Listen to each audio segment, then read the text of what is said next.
Hey, welcome to Gem Collectors with Shawn. I am that Shawn, and anymore it's kind of like tossing a quarter onto one of those little plates at the carnival. Is it going to land on Monday or is it not? Keep you on your toes. Had a couple technical glitches, as some of you obviously had caught and pointed out, as a couple hundred of you, as a matter of fact, which I really appreciate that. Well, patience is supposed to make us stronger and make the product better. It's going to do exactly that, because by now you have already seen that show, coming to you just a little bit later than we had expected. So it was kind of a surprise all the way around. But the main thing is, remember, is that we got a show up to you and that we didn't skip one altogether. I thought, and I was willing to do a double show Lollapalooza, where we were just going to show all the inventory into one. But nope, saved the file, Asif and his amazing team. So now, how that changes things is because I'm recording this show before you've seen the other show and giving me any comments or feedback regarding the trivia.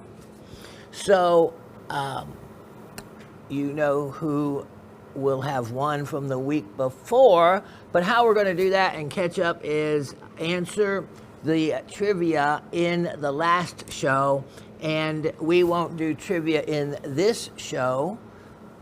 That way next week it won't be all confusing and have two trivias in one show. Huh? How does that work? Doesn't that work? I think so. You never know what I may surprise you with anyway on Calamity in the Rockhound World. Goes like that. So difficult week all the way around.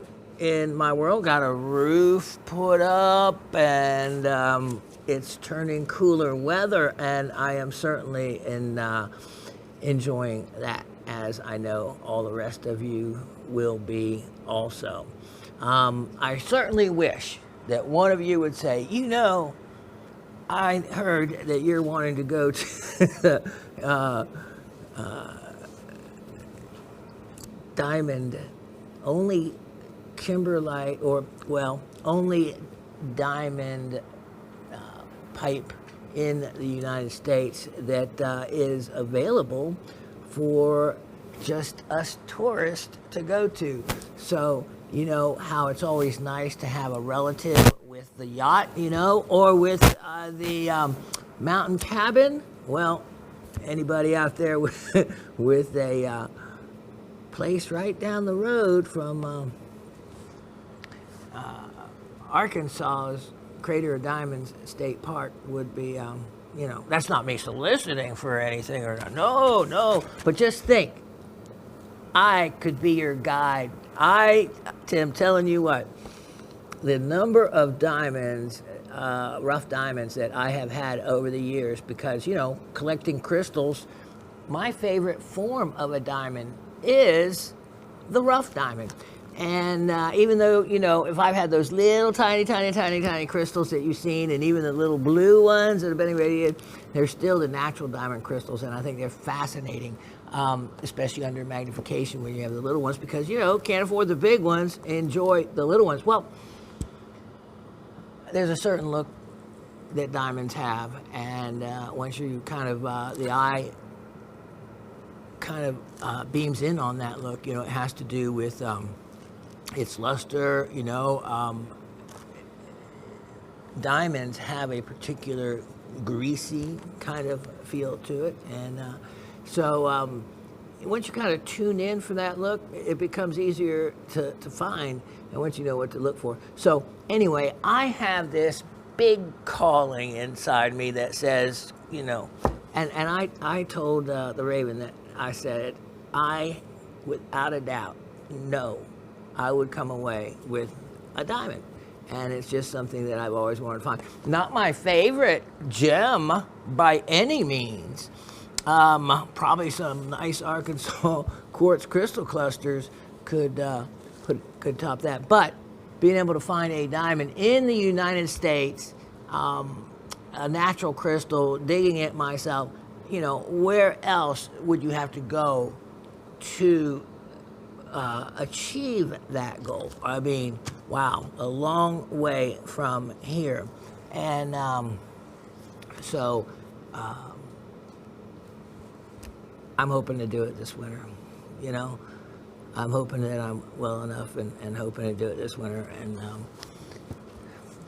going to put that out there in the universe, you know, and then let the universe's cogs and gears and wheels turn. We've got an exciting show planned for you. I have lots of new items that I've been bringing in, and we are going to get to those.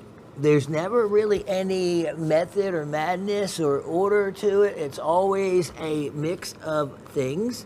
So it's not like one weekend we'll specialize just on sulfates or just on oxides or just on carbonates. It's really what neat, cool things I discover around the house next, and that's pretty much the case. So I have retrieved, especially going into this time of year, a zeolite, and it was one of Raven's. You know, of course, she has many favorites, so I don't, you know, you don't feel bad if you take one of her favorites, but this is one of her favorites. She called it her coffin zeolite because it's, you know, and she loves Halloween, her favorite time of year. I mean, she is decked out in spooky jewelry, and that's just her. So you're going to get to see that. That is actually a world-class specimen, and in most hometowns, it would be a museum quality piece, even in museums at a higher level than that. So we're still bringing out the good stuff, and I don't want you fast forwarding there. I want you to watch the show in the order that I bring it. Not that I bring it to you in any specific order, but just so that you don't jump ahead, and I don't want everybody jumping ahead, because the idea is to get an education out of it, and the only way you're going to do that is kind of a start to finish level of continuity. Now, I'm going to show you a first item of the show. Then after that, see, we don't have any comments to do, right? We don't have any trivia to do. So, because the other show, well, it's aired by now, but it hasn't aired by today. So, I am going to, after I show you the first item, which is just a plain old piece of pyrite, well, it has pyrite in it, I am going to show you some amazing specimens, just everyday old rocks from beaches in Greece. Compliments of Miss Penny. And so, you know, it's easy to bring back items such as when someone says, oh, what can I bring you back? Well, I always just say a rock, just because it's easy. Now, of course, if you go to Hawaii and you don't want Pele's curse, you don't want to take any rocks, I guess, off the entire state of Hawaii, nor any rocks out of the Petrified Wood National Forest and these kind of places. So only approved rocks, no relics. You're going to get to enjoy to see those. But let me first, with item number 1126723. 1126723. Let me show you a piece of pyrite. Wow, look at this. Now, it's kind of fun to be able to visualize pieces like this as different states. And so that looks like a little bit like Louisiana, huh? A little bit. The neat thing you're looking for here is you have some really fine quality lapis. Look at this. This is just world-class material. World-class. Look at that color blue. So you can leave this specimen just as it is, or you can slice it up in this direction, getting some beautiful, beautiful banded pieces of varying widths if you want. Here is the fun side though. And if we go in and look a little closer at this, you can see the pyrite. And the pyrite adds a lot of flavor and taste to this piece. So as we go in closer and look at it, look at that. Look at all that beautiful golden pyrite. Now, that's still not the most interesting to me, and I checked it just before you heard me start talking. And I do it right under the desk. It's dark enough. I brought my portable ultraviolet long wave light, and bam, beautiful orange fluorescence strikingly mixed through this area. So yellow, beautiful yellow and orange fluorescent calcite. And I tell you, this is a wonderful, really high quality, beautiful color pyrite. That the pyrite standing out against the white and then that blue, that makes a wonderful combination to keep it just as it is, or you can take thin slices and really extend that piece into many other pieces, whether it be cabochons or slices to, you can just do the, like I call it my cheesy polish, a spray enamel polish. And a simple drill hole and make mobiles out of them. So much you can do. This piece, now remember, lapis, it is a market that is up and down. The really high grade material is always difficult to find. So that's what you're going to have trouble on down the road being able to find is this type of goods. I tell you what, this one, I have it sale priced. How would you like this incredible quality piece for only $68? $68 on that. All right, I have something really great coming up. I've got to set it up for you. I'll be right back. All right, production wanted to bring this item up one more time, probably because it's so beautiful. This beautiful Afghani Lapis pyrite fluorescent calcite. What an opportunity. World-class cutting quality or specimen quality. All right, on to the next item. We have item 960820. So we'll just take this away. Let me show you a stunning botryoidal goethite, which pronounced a little bit differently depending on where you are as far as that iron oxide goes. This is an incredible Moroccan specimen. You can see look at this, relative to my hand, look at that botryoidal formation. I mean, that is like the perfect description in person of a botryoidal formation. Look at that.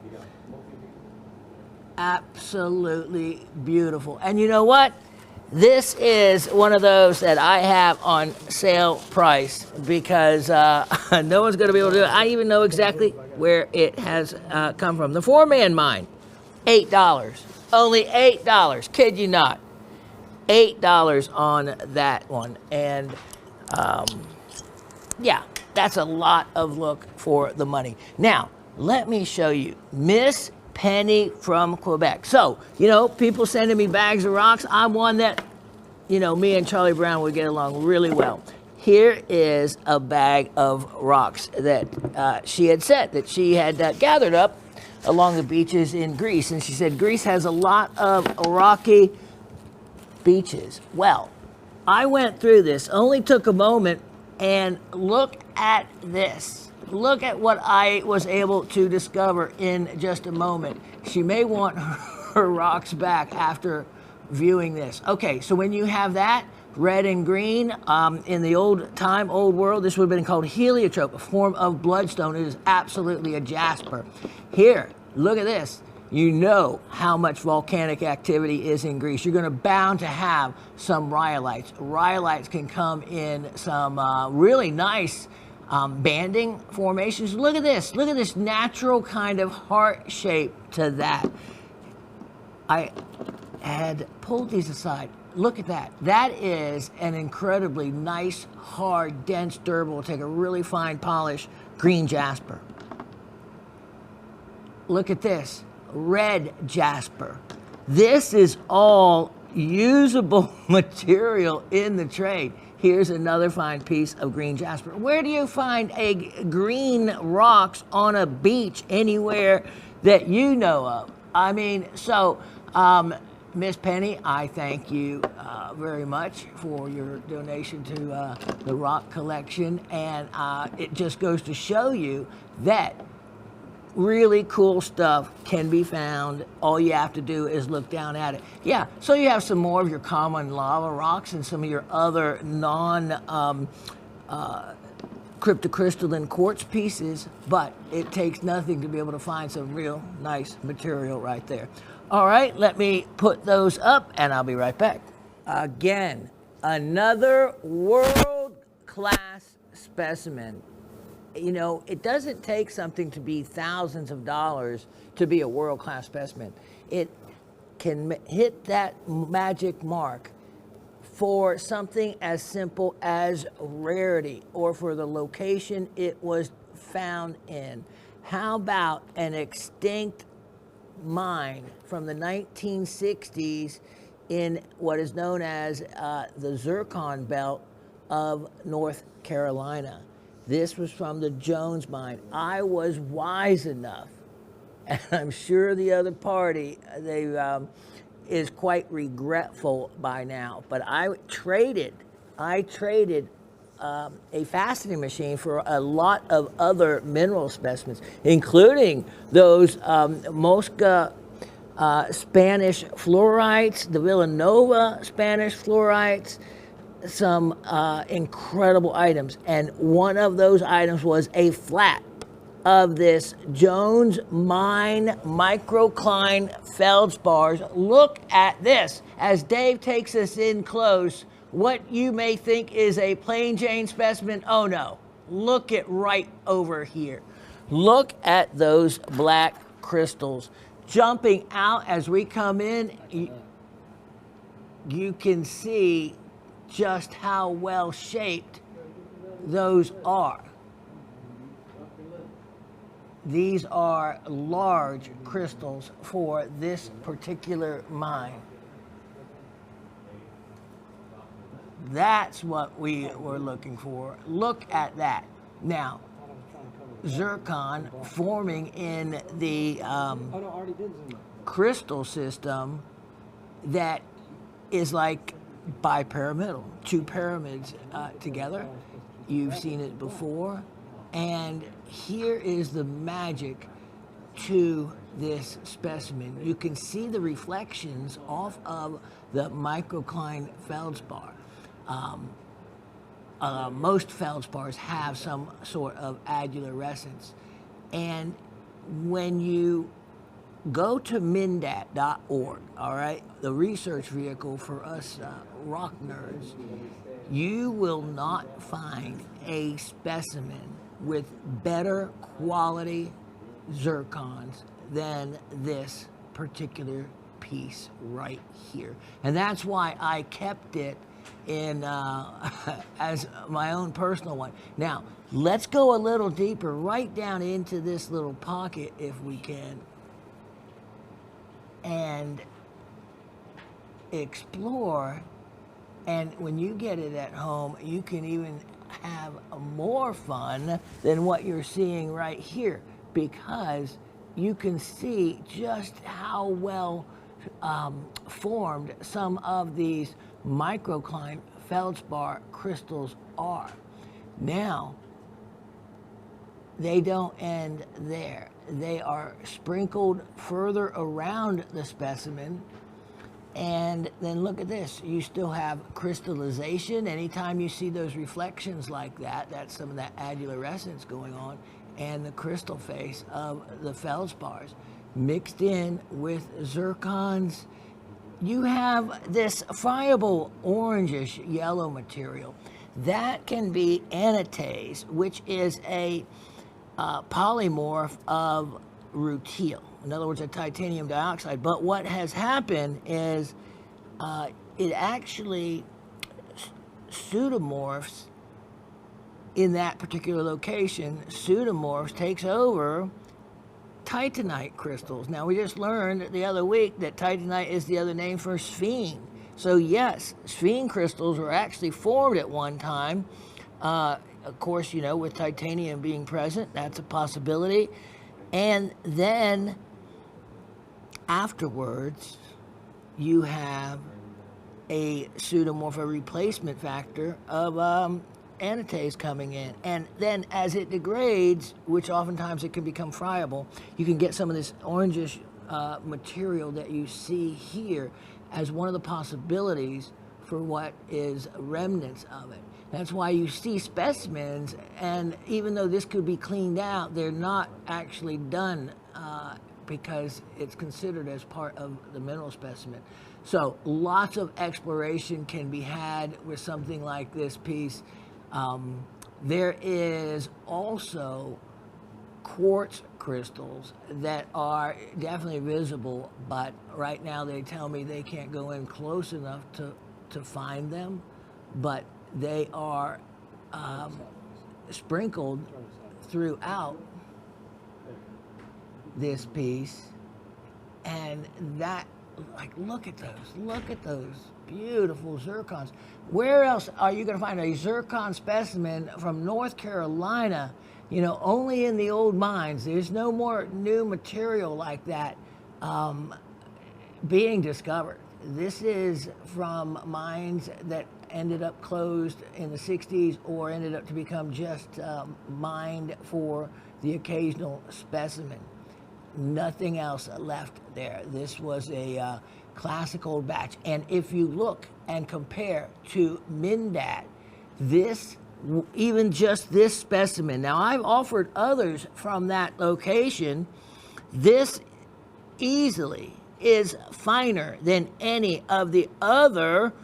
There's only, I think, 4 from this particular location. Any of the other ones being offered, the zircons and the quality far exceed the matte black finish or the not well-formed crystals that you'll find in the other specimens. So that's why this is a world-class specimen, especially due to the rare location that it is found in. So, like I said, you can have a lot of fun because there is quartz actual crystals to be found on this piece, and I will leave it to you to discover them and whatever else you might find. All this and a lot of fun for only $158. $158, that is a rare find. Now,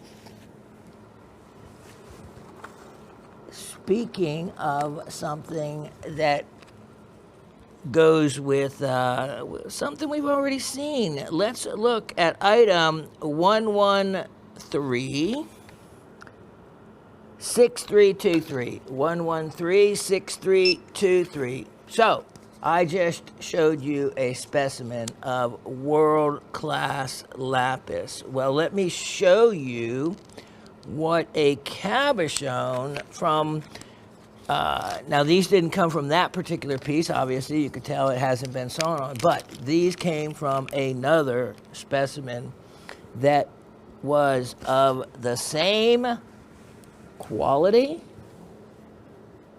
just a little bit different color. Let me show you these world-class cabochons. Now, of course, calibrated on the money, match pair, 14 by 10s, and look at that. Look at that. When you look at these, what you want to find is some pyrite, so you know that they are the real deal. And look at the color.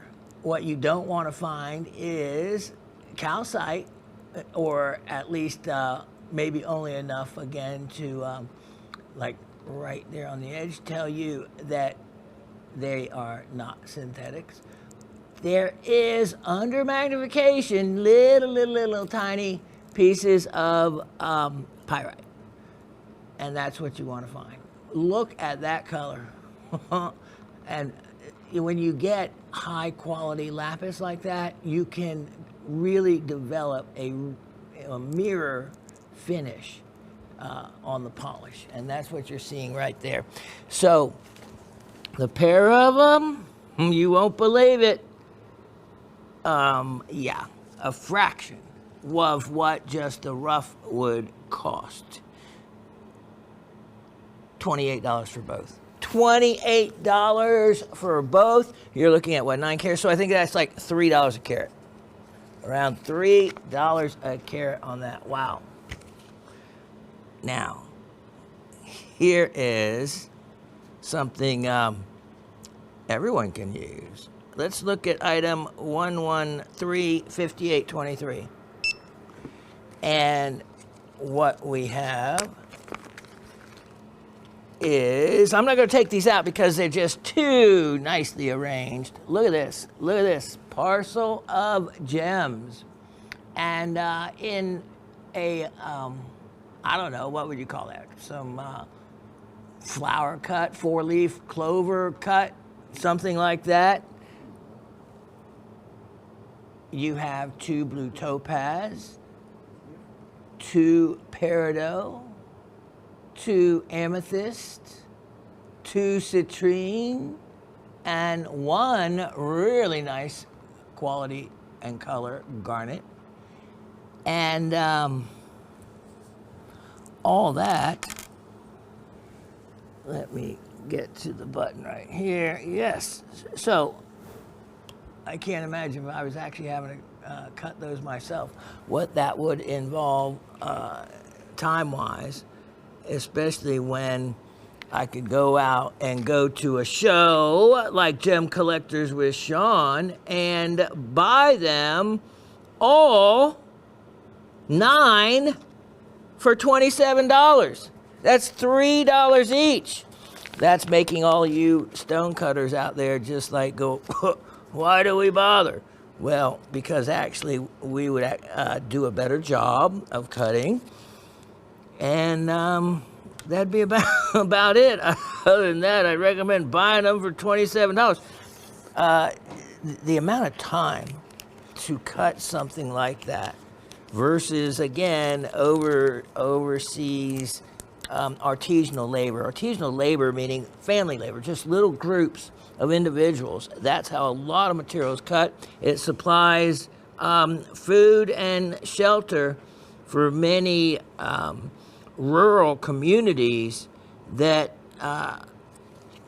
that's their income, and including maybe mining it alluvially, not far from where they bring the material and cut the material themselves and sell it on, because they know if they can cut it or transform it into some form of manufactured goods, whether it be a bead, a cabochon, a faceted stone, they're going to get a lot more money relative to just selling it as a piece of rough that they might have found. That is the cutter is going to buy an err to the side of their favor, not knowing exactly what a stone will produce. Whereas a finished product, it's a lot easier to evaluate on. Okay, now I have a treat coming up for you. So let me put away a couple of items and I'll be back with it. This is it. This is Coffin Rock, as the Raven would call it, and she always kept it next to this statue of a Grim Reaper we have by the front door year-round. A little statue we keep up there, and this one next to it. So when she noticed it right away missing, but she understands. She understands. She wants to get her Jeep back, and you know, things cost money, and Papa needs some new teepees, so here is truly a incredible cabinet quality specimen, not only for size, but for quality. This is a world-class specimen all the way if there would have been enough room in the graphics to be able to write everything here. Let me give you an idea of size reference. Here's my hand. Look at the size of the mint apopholites. As Dave takes this in here, you're going to see, look at these crystals. This is apopholite, and that amazing mint color. Now, I'll take this off and we're going to spin it around in a few moments. But up until then, let me show you some other things. What we have starting up here is you have a host of heulandite crystals. As we come down here, look at this. Okay, so you have a white apopholite. You have mint green apopholite. Coming further down over here, you have cream stilbites. Look at these stilbite crystals. Then, yeah, look at the size reference. This is huge. Wait till I show you the side preview. Now, as we drop further down, look at the two colors of heulandite coming through here. How incredibly aesthetic is that? And then as we drop to the bottom, it just keeps going. The entire face covered in crystals and a mix of crystals. You have to go in, look a little closer.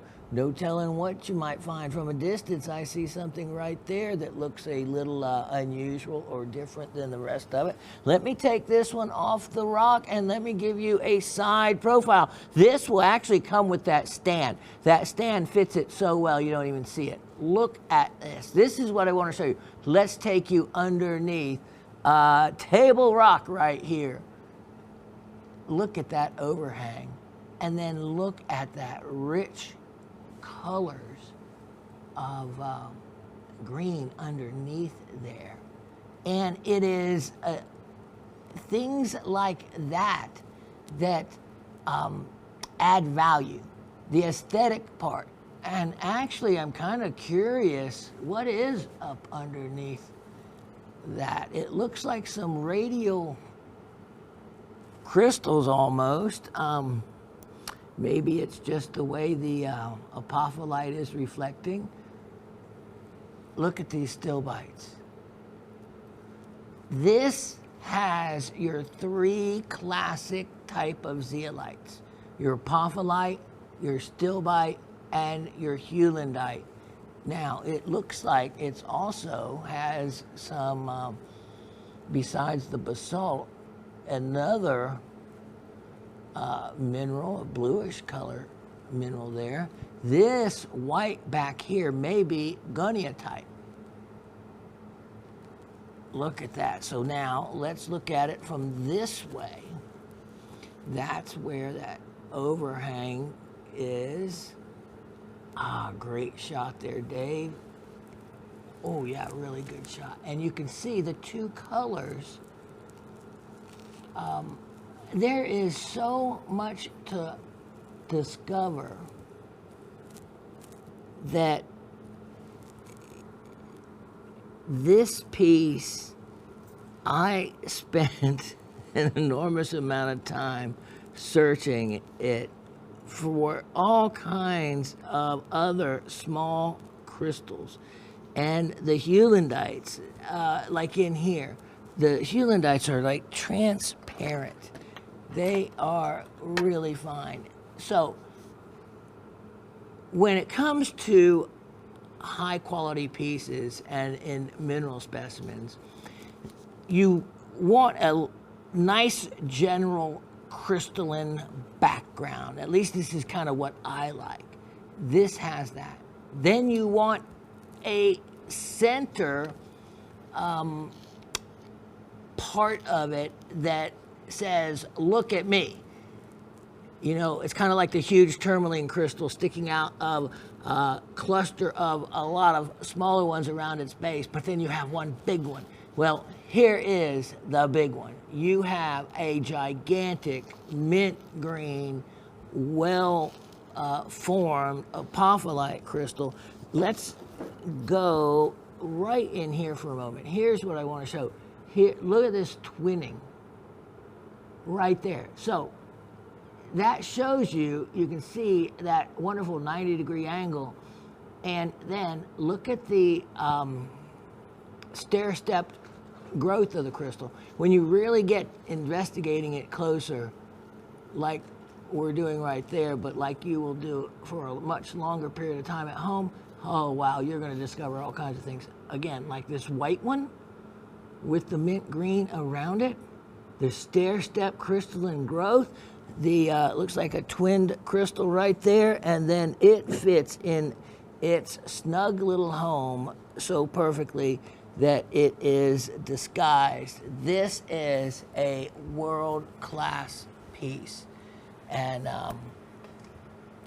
again, the mint green against the pink heulandite with the cream stilbite, all visible in one viewpoint. I love it. Price on this, you know, I've told you before, and you've heard me and others say just how inexpensively my zeolites have been. And this one, I'm sure, will follow in the footsteps of me offering it at an incredible value. $358. That's it. Only $358 for that. That's a jewel of not the Nile, but you know what? Not too far away. Jewel of the Ganges, maybe, huh? Beautiful, beautiful specimen of and representation of the zeolites that the India is so well known for. Now, I'm going to show you a made in America specimen. This is, I think, probably the finest of its kind. I have offered 113-5523. 113-5523. Now, what I'm getting ready to show you, let me take this away while you look at this for a moment. It is the finest one I think I have featured and offered. Blue Forest, Wyoming, petrified wood. And this has everything you want for a specimen from there. Now, I didn't have all the room needed to give you all the information on this, so you want to write down what you hear that isn't in the graphics that you see. Now, some of it is, look at this, the borehole. You can see this one without a doubt. So what would happen, you would have these wood borers, and they would bore into the wood. They would create a little like area that they would basically eat their way into and then live in, and it would leave an area later that you had anything from chalcedony to crystalline quartz crystals that grew, and you can see this one, they actually filled in the entire opening. Now let me show you. Look at this. Look at this part right here. This is unique. It's on only a rare few of them. So this was another borer, but what filled this in is calcite. That is calcite, and it is, you can tell everything from the polish to the difference in the fluorescence, that it is not the same. Now, speaking of fluorescence, see all this white around the center? That's chalcedony. And it fluoresces in this specimen crazy like. It is a greenish yellow blue. If there is such a color, that is the color. And all of that looking material along the edge will fluoresce that color. Now, let me show you. This is the only specimen that had this formation all the way through it. Look at the botryoidal chalcedony on the surface of this. This all fluoresces around the edge. Now, you have to actually read more about how blue forest petrified wood formed. It is a kind of a more complicated process than most petrified wood, because what happened in this area of the globe at the time, you had tropical, a big inland tropical sea in the United States. Now, it covered everywhere from the Green River Formation, you know, all through the Dinosaur, Colorado, all those areas that you hear about. That's how the animals were trapped, and they would get into the muddy areas. The oxygen would be quickly cut off to them so that they actually didn't decompose before cellular replacement could occur. Now, when it comes to the blue forest material, and I have been in the back coves of places like Lake Altoona here in Georgia, more so than Lake Lanier, but still, if you go back in the really slow-moving water areas of even some of our lakes, you will find the situation I'm referring to, which is you will see branches heavily coated in an algal growth that coats the branch as it bobs in the water. And what that has done in this case, the same thing has happened. That algal growth forms around the original wood. Here's the original, and it's pepperwood, by the way. The type of wood that these petrified was pepperwood. So that algal growth would form around the wood. Then, as it petrified itself, which was rare, you can see this is the algal growth.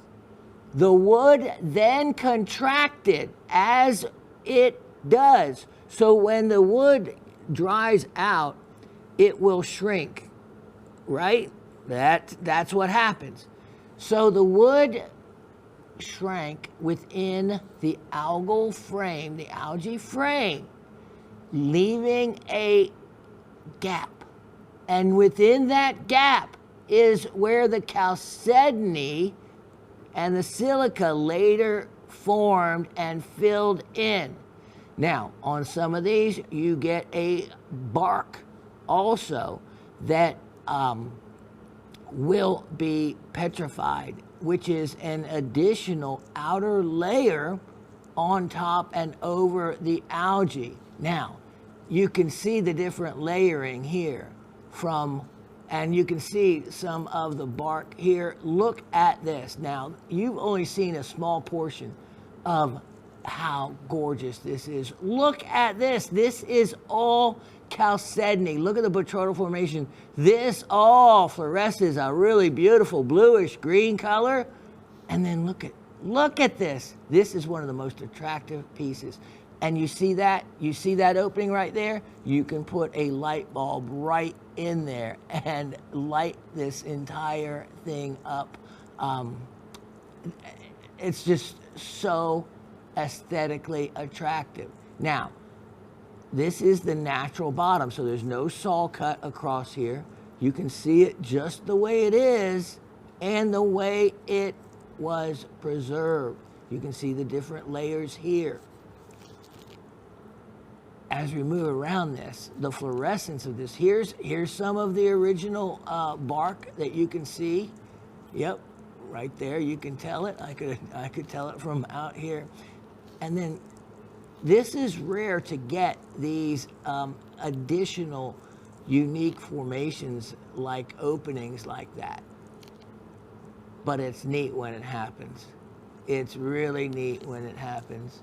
This is, again, was our favorite personal piece of this collection. The Blue Forest Wyoming wood is one of the most desirable petrified woods there is. It has the fluorescence, it has the potential for calcites, it has the algal growth that others don't. It is stunning with its botryoidal nature to it as well. So many more exciting things about it. And here is a chance in a lifetime by way of getting in on a really fine piece like that for only, wow. Let's do that for only $188. $188. And that goes back over a decade ago. And that pricing, yeah, goes back to over a decade ago. So that's something you want to keep in mind, that no telling what they are now. Even, I don't know even how much availability in that kind of material. Let me show you a real rarity. 113, yeah, 113, 5623. This piece, this specimen is one of the most unique and rarest ones that I actually have. And it is small but mighty, as Raven would say. Take a look at this. Beautiful, beautiful. Wow. Tantalite. Incredible tantalite from the Shangus district, which is meaningful. Now, let me get another pointer here so you can see everything going on. This is really what makes this special. You have this well crystallized and stair-stepped growth formation of albite feldspar. And tantalite, if you go, and again, I highly recommend that you become familiar with Mindat, MINDAT.org. It is the reference site for us rockhounds and people that want to really study minerals at a level that makes it really, well, you get all the information to whatever level you want to learn on there, including crystallography. Now, here's a couple unusual aspects about tantalite. It can form a series with manganese to iron, depending on the percentage of each. But the ending formula is a niobium oxide. Yep, niobium. You don't get to hear about that too often. And tantalum. Tantalum can be found, but what changes is the beginning part.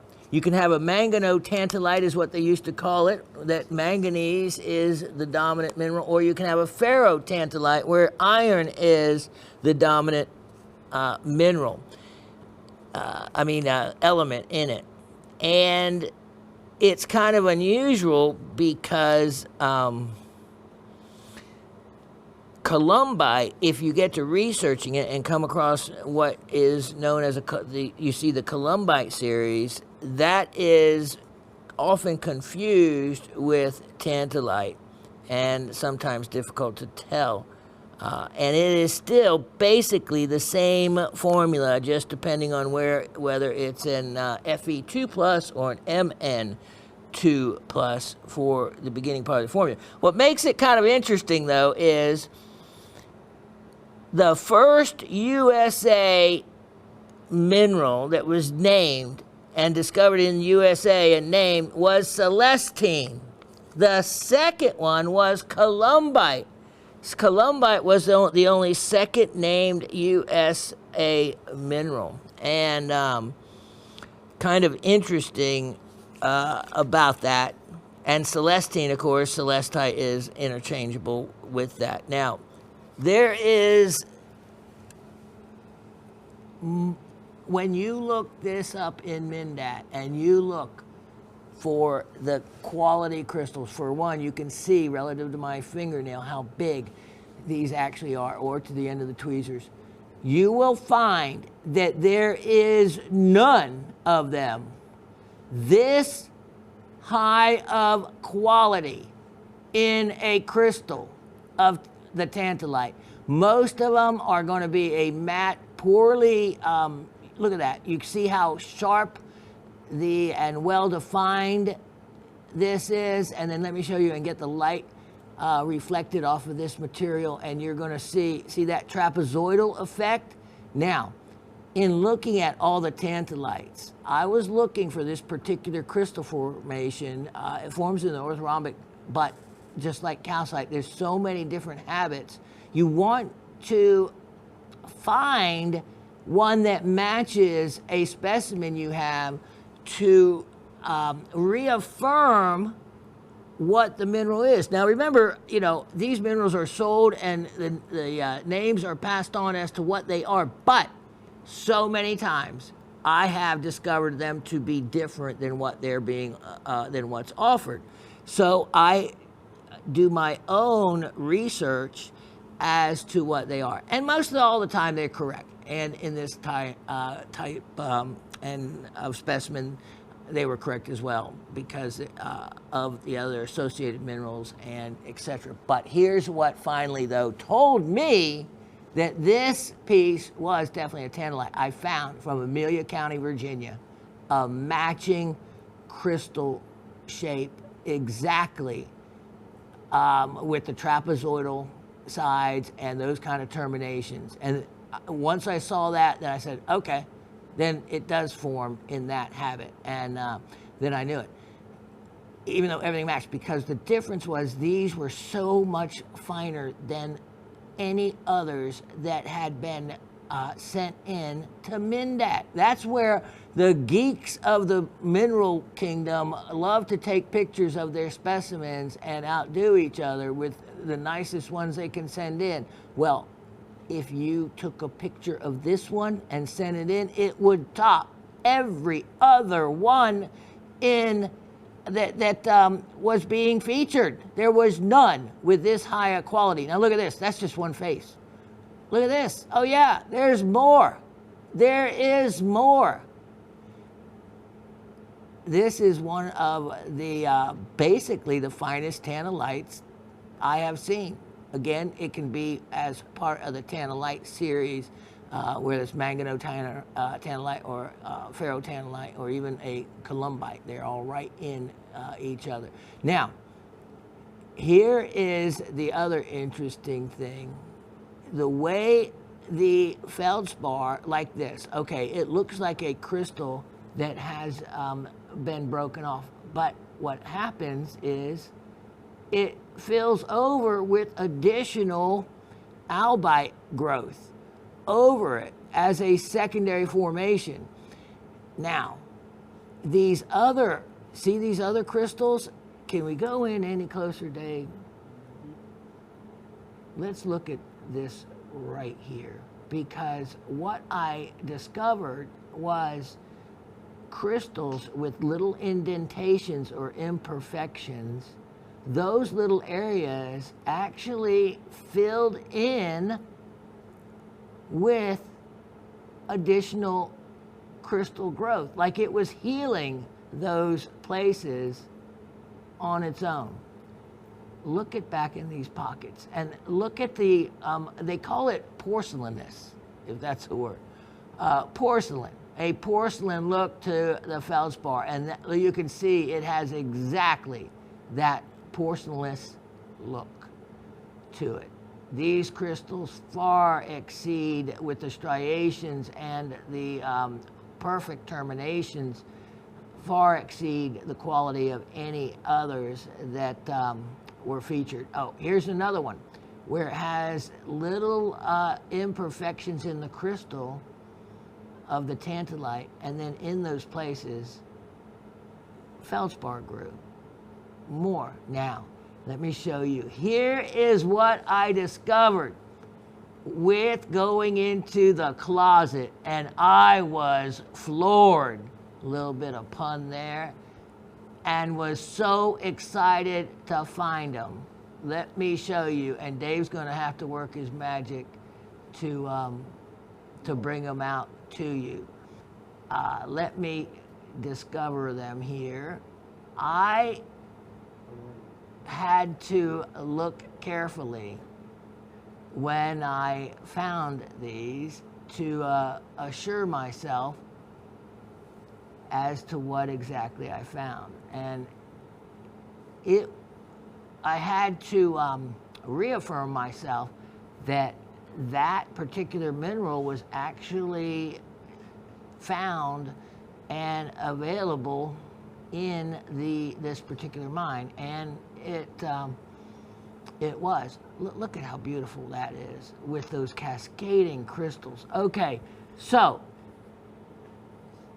you can see the only way I found it was through fluorescence, and what there is fluorite crystals, and they're wonderful cubes.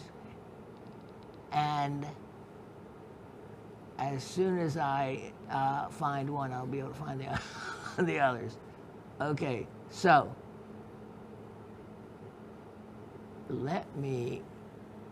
I think I've got them spotted. Let me put this right here for one moment so you can look at that for another moment while I get my magnification out. Dave, if you could just entertain them with the end of that so I can just look at this. Yep, that's what I thought. 1, 2. Okay, this is a dream. And like I said, this is why it is some basic rudimentary tools is all you need. If I did not go into the closet, I would not have found, I don't think, these fluorites. So let me show you now. Okay, move that to the side, put that here. Let's start off right where my finger is so I don't lose them.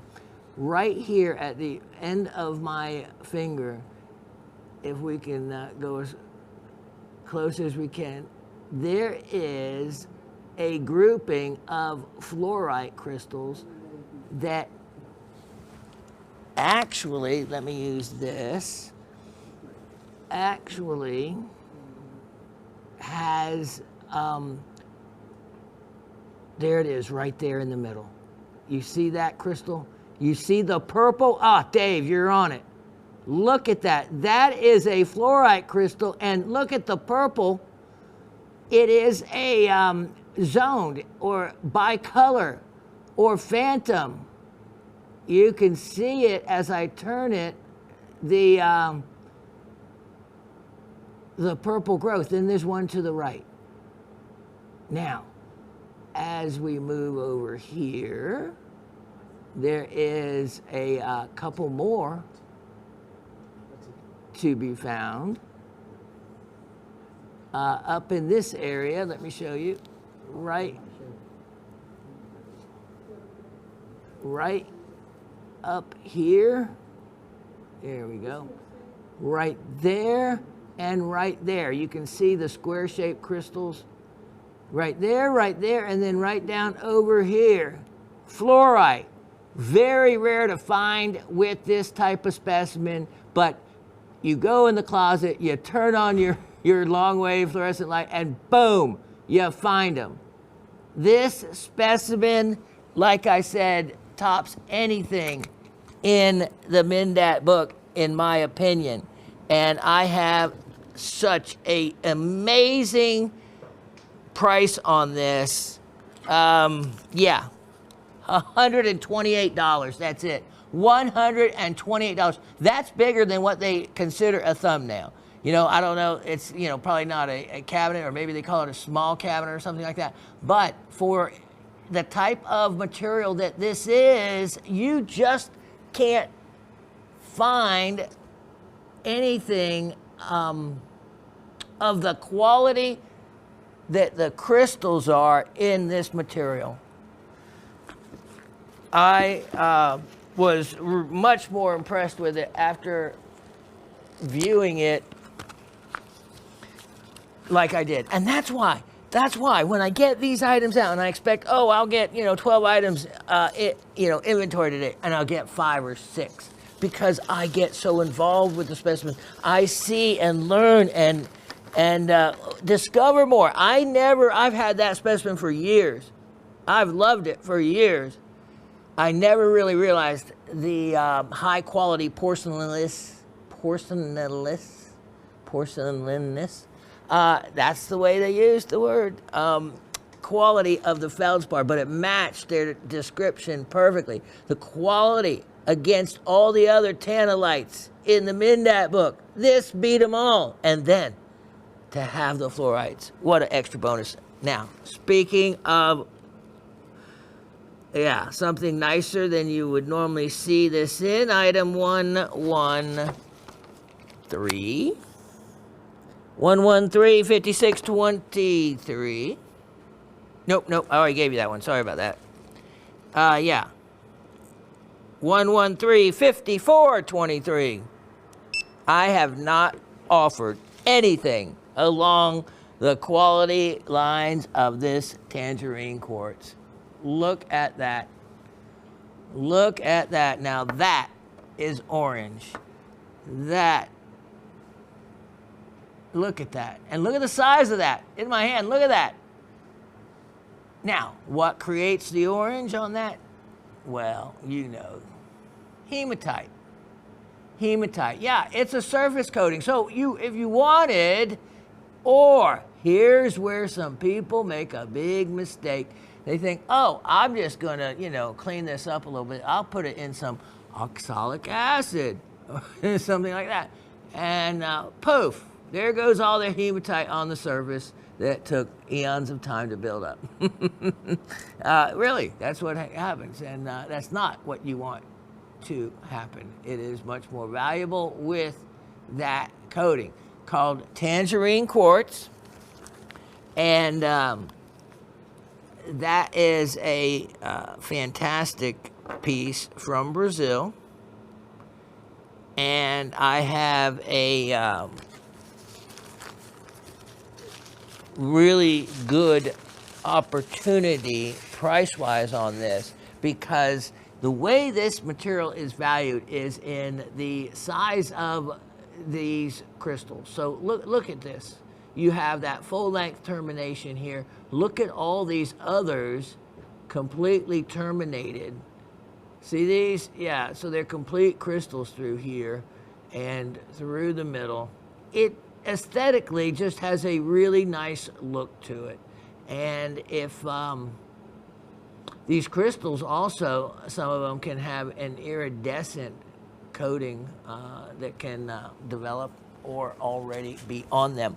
Price on this guy, I am, I'm going to do a little, let's do a little, I had on here, well, it's well worth it. I'll tell you what, make it only $77.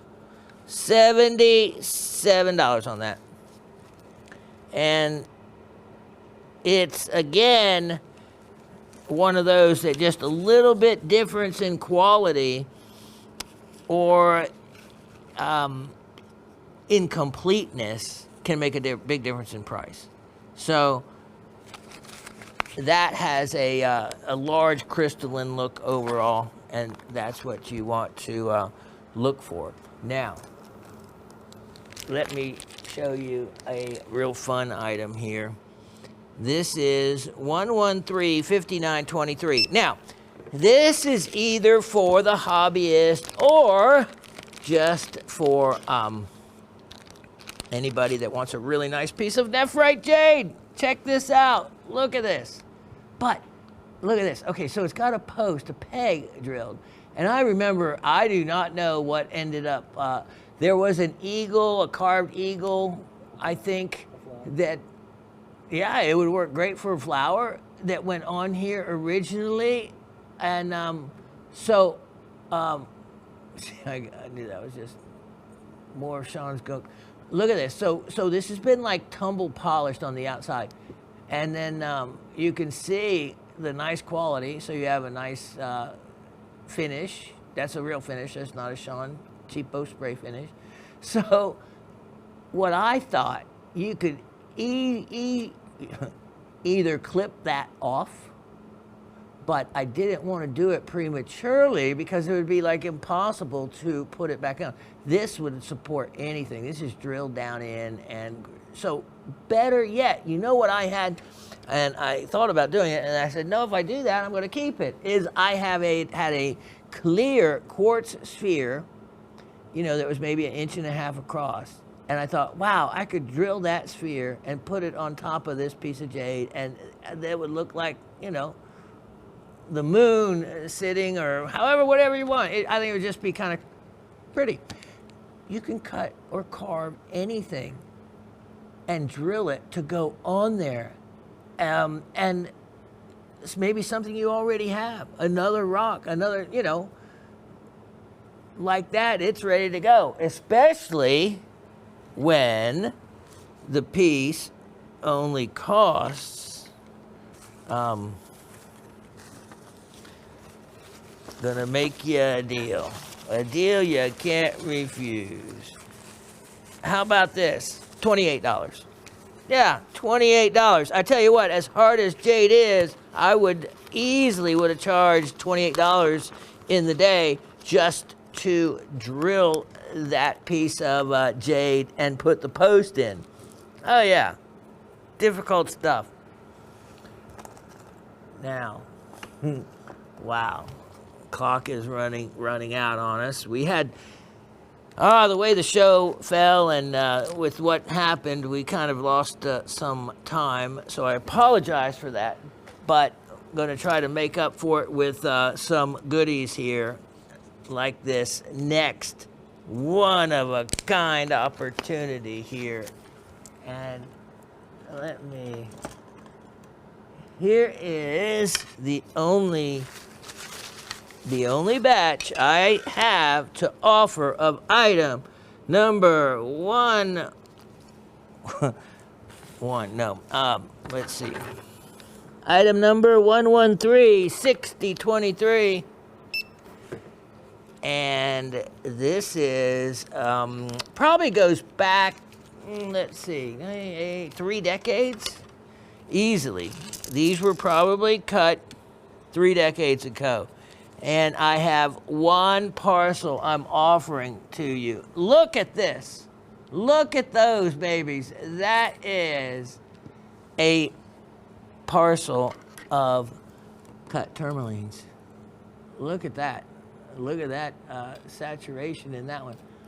Look at all these. These are all fully faceted. And so, you know, if you ever wondered, well, what do they do with a tourmaline that has some inclusions? They cut it. Look at that. There is nothing wrong with the way that looks. That is a usable gemstone in the market. Now, maybe you wouldn't put it in platinum with diamonds all the way around it, but it absolutely has, yeah, see, Dave even knows the way most people look at it is not up close like we show you here all the time. It is further back, like he just automatically, without even thinking, knew to do. That's the way you look at it. So look, it looks totally different. You get a couple more feet away and all the occlusions disappear. You save a lot of money. Now, this one really stood out to me. This color in a tourmaline, that is a expensive color. That's the color of money, isn't it? Look at that stone. But let me show you. And wouldn't I like to know if some of these smaller ones, now like I said, these go back decades ago, back to when the real deal, when they were first discovering the real Paraibas. And so you see that seafoam green right there, or pool water blue right there. I mean, I couldn't tell you the origin, but they at least come from the right country. Look at those. So these smaller ones are cleaner, a lot cleaner, and all these are fully faceted. Some, look at that, just nice and clean. Oh, I liked this square cut one. And this one, look at how clean this stone is. Another pool water. This one, for you cutters, this is one that you recut, and by doing so, you can brighten the saturation up by cutting it correctly, and that way it won't be so saturated and dark. Just a nice challenge to do. Look at that stone. Wow, that stone may be the money stone between those three over there. That's not bad at all. Anyway, here, look at that. This blue stone just jumps out. All right. Great job, by the way, Latif, on the graphics and covering my hand there. Thank you.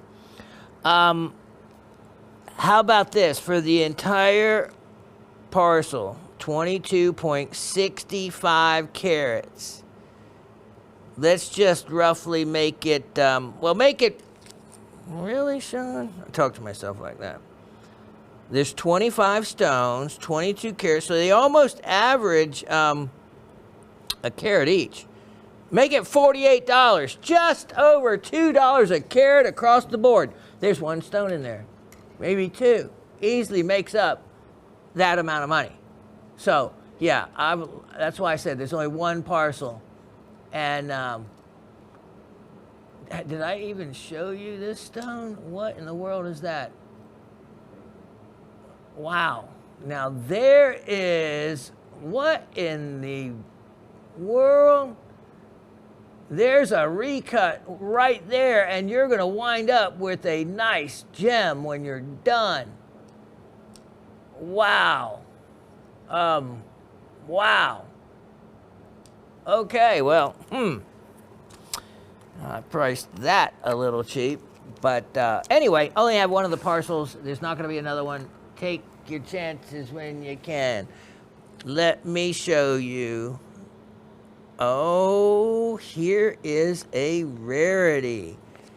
Item number 1135723.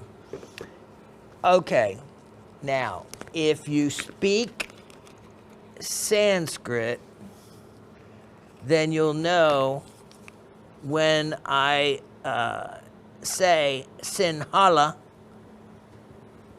what I am talking about. Because in Sanskrit, Sinhala means, kind of easy, means Sri Lanka.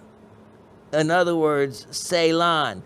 What I'm getting ready to show you is a rare gem named after the country of Ceylon called Sinhalite. Look at this. Sinhalite.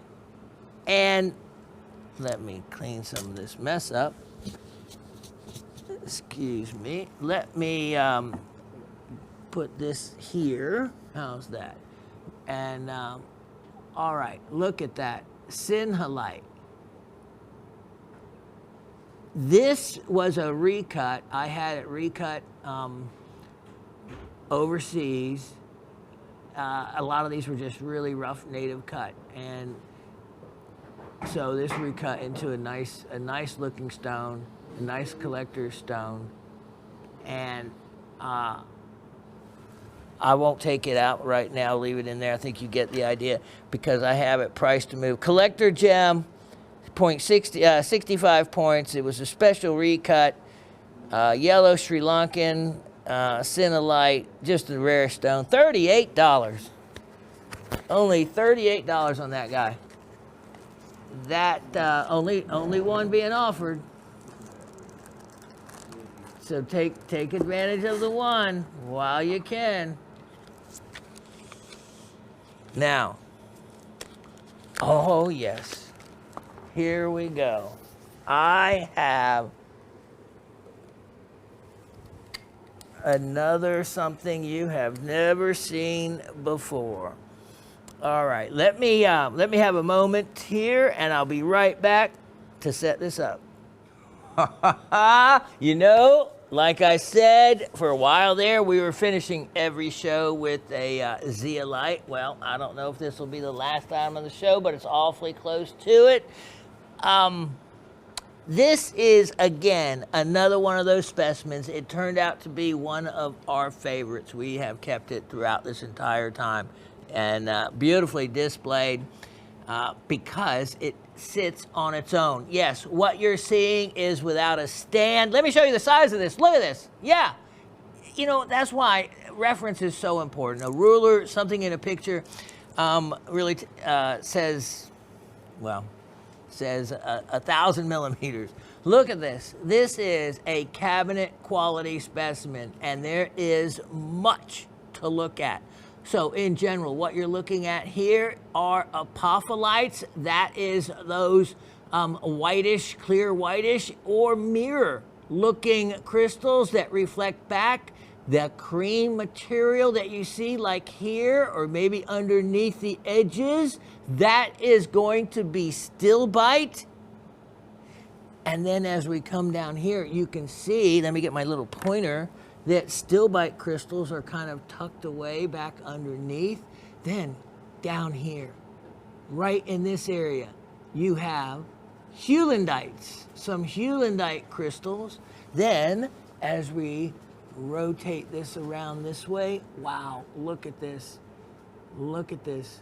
There is, and you got to look for them, but there is little quartz crystals sprinkled around.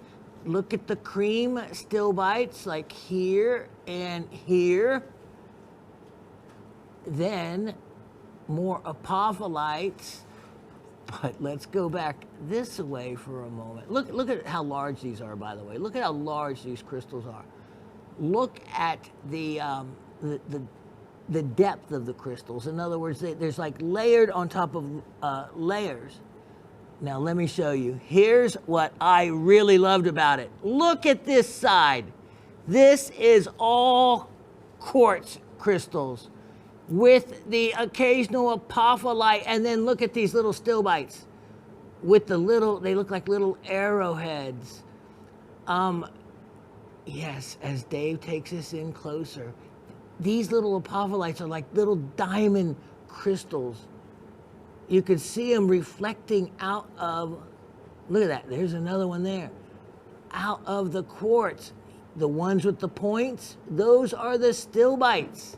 And the stilbites happen to be relatively clear, giving it that look.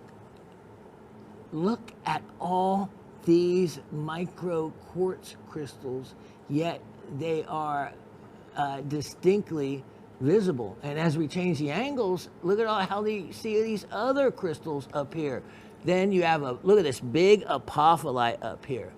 A nice big chunky apopholite just sitting on the back side of this piece. You know, there is much more to be discovered on this piece. There could be scolasite, there could be lomentite. You know, it might be small, but that's, look at this. Look at this, how it sits on its own. and this is even not on a perfectly like glass surface. This is on 2 layers of felt, and so it's nicely balanced. It is aesthetically balanced, like it was made for, but it wasn't. Let me show you the bottom. Look at that. That's just the way it came out naturally. This is a stunning world-class specimen, again, from a very desirable location known to produce some of the world's finest of the type of material that you're looking at. It is beautiful and a real collector's piece. And again, for the size of this relative to the amount of money, a lot of bang for the buck. Price on this, only $388. Only $388, and that is a in the world of the zeolites, a amazing opportunity to get in on something so attractive and such a hard to find type material. Okay, I think I have time for one last rarity. This is 809718. It's an oldie but a goodie because I think I'm down to the last of them. Let me show you. Look at this. So let me just put one right there as I move this to the side. The set of 3. You know, normally you find minnows, the fossilized Nitia minnows from the Green River Formation, but in this case, from the Santa Sierra Formation, insects. 125 million years old, a lot older than the Green River Formation fossils. These are 100 to 125 million years old, and these are a 3-piece set. Now, here is the way I remember teaching myself, because they were, all right, so let's look at these. They were, remember, so these came out of Morocco, so this is either Arabic or some language, I don't know, but I have it written down on the tag for you, what it means. So the HEV is for grasshopper, believe it or not. So that gives you, and that's a grasshopper. Now let me show you this. This is one I think I remembered on my own. Waz, yeah, Waz. You know what I know what Waz is? Waz is, it was a cockroach, because everybody that I know, if you see a cockroach, it becomes an ex-cockroach. It was a cockroach. Really, seriously. Word association. That is a perfect cockroach. So it was one because you would have probably stepped on it. And then this one. Look at this. Look at this. And see this? You see the different layers of color? This isn't the 4 seasons of layering. No. In the tropical areas, what you had was a wet season and a dry season. And that's what you're seeing here in these layers, between the lighter layers and the darker layers. The difference in the wet and dry seasons. Okay, look at this one. So, you know, they will, if they find a little part wing, this is all in specimen preparation. Amazing. You can also see some dendrites in pieces like this. SCH. I already know what that one is, because you can see the description I got. SCH means a bug with a question mark. So it means to me that you have to go back to school SCH to school to figure out what type exactly of bug it is, because they don't exactly know. So on some of those, to me, I would call it a moth. I would call it a moth. But it's, look at this. So insects, how much more rare is an insect than a 90 fish? A lot more rare. I got these. I took everything the dealer had. They're not going to come with stands because I'm offering them too inexpensively. But for the 3-piece set, I have them sale priced, really ridiculously inexpensive. And you know what I'm going to do? I'm going to make them only, which is crazy. You know, you could buy these and give them to a school as part of their study collection, and I have done that before. It's a great use if you wanted to do something like that, especially when I offer them at a price that allows you to be able to do that. $38 for all three. Kid you not. $38 for all three. That's going to be the last item of the show. Now, I'll be back to speak to you in just a moment. Okay, so if you could, if the camera just went a little bit down, you would see nothing but a huge mess in front of me, but I love it because you know what? How cool is it to have rocks like that surrounding you? Really, seriously, in front of me, look at that. I mean, you know, the good stuff. The good stuff. And, you know, a tray of faceted tourmalines. You know, in front of me here, look at this, look at this. I mean, it is, you know, this is a Rockhound's version of Indiana Jones, you know? As exciting as that would be, you know, finding neat archaeological treasures, if you find a mineral specimen in the ground, it's Mother Earth, right? That's the only person you're stepping on. If you find an archaeological treasure, you're talking about another time and place of other inhabitants of this planet. And who knows what kind of energy is in those pieces. Should they be left where you found them? You know, were they part of some ceremony that they should be left where you found them? When it comes to rocks and minerals, Mother Earth does a great job at hiding them.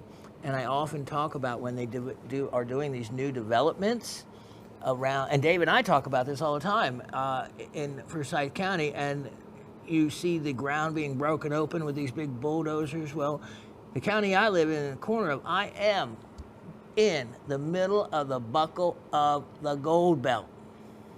And at any time when they break ground for these new subdivisions on the weekends, that's when I'm out there in my total geology you know, look. You know, I got the look like I belong there, and no one has ever hassled me. You know, I'm not going to do steal big equipment or anything, but I am going when they clear cut 200 acres at a time.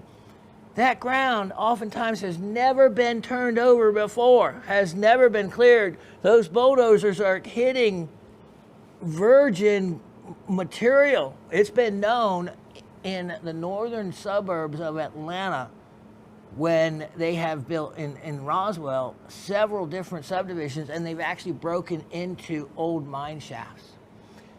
That's how far the Gold Belt extends in this direction, all the way to Villa Rica. Villa Rica meaning rich city, rich town, and that's right at the Alabama border. So there is every opportunity to find treasures where Mother Nature left them for us to find, yeah? Better than finding treasures from another civilization. Just my idea on it, even though there'd be nothing like finding an exciting archaeological treasure to keep. I have a few things like that, but certainly nothing ever from like a burial mound or something, anything like that. So anyway, I have brought you some treasures from Mother Earth from around the globe and from around my house and collection. So I hope you enjoyed them. Grab the ones you want and get, because they are a great buying opportunity for real. Miss Penny, thank you so much for your lovely rocks from Greece. And you know, you really found some good stuff there. If you find those like that, I don't know if you got one of the tumblers or not, but they are perfect type for tumbling. You could even skip some of the coarse grits at the beginning because they're already a little water worn. So I'm quite impressed with your find. All right, all of you, I again apologize for the way the show didn't post, and then for the way it did post and then reposted, but we still are able to get you the couple shows a little closer together, and so hopefully it works out well all the way around. We're trying here at Gem Shopping, got some new equipment, and just doing what we can to improve the show for you, and in doing so, sometimes a glitch can occur. Thank all of you, and thank you again for all of your support and kind words, and we will work off of the trivia question from the last show. So we'll go with that one, and that way we won't have two clashing trivia contests. So we'll skip today's, and the questions will be from the other show. All right, God bless, take care, and I can't wait to see you again. Cheers.